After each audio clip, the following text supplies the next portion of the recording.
Huwag kang magpainit sa kandungan ng iba. Kung nanlalamig siya, pagdingasin mo siya. Huwag mong buhusan ng malamig na salita. Lahat ng relasyon ay dumadaan sa pagsubok. Kaya ng bakal, bago ipantay, dinadaan muna sa apoy. Bago gawing baluti, itak o asarol, nasa kamay mo kung paano mo huhubugin ang binuo mong relasyon. Sa pulang pagsubok, ang pag-ibig ay tumitibay. Ang bawat sugat ay nagiging gintong aral.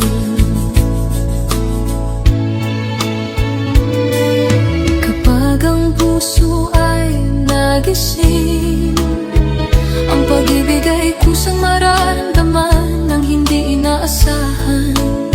Para itong kidlat, di alam kung saan ito tatama. Kung para kanino ang puso, iibig ng may pagsinta. Kapag ang pag-ibig ay banal, ang ganap na pangunawa sa kanya ay dadadal. Gagawa siya ng paraan upang maunawaan ang mahal. Hindi yaong niloloblo pa upang pagdurusay sa kanya ay ipatama.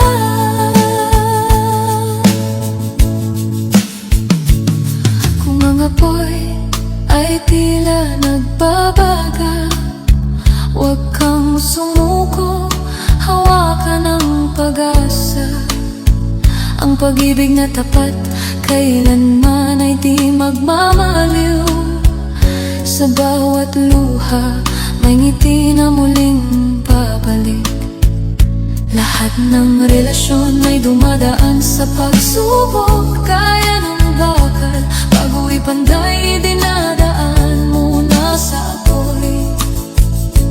Bago gawing baluti, itak o asarol, nasa kamay mo kung paano mo huhubugin ang binuo mong relasyon. Sa apoy ng pagsubok, ang pag-ibig ay tumitibay. Ang bawat sugat ay nagiging gintong aral. Kaya kung nilalamig ka, magkumot ka. Huwag kang magpainit sa kandungan ng iba. Kung nanlalamig siya, pagdingasin mo siya. Huwag mong buhusan ng malamig na salita. Kung may pagsubok, mag-usap ng may hinahon. Huwag hayaang ang galit sa puso ay lumamon.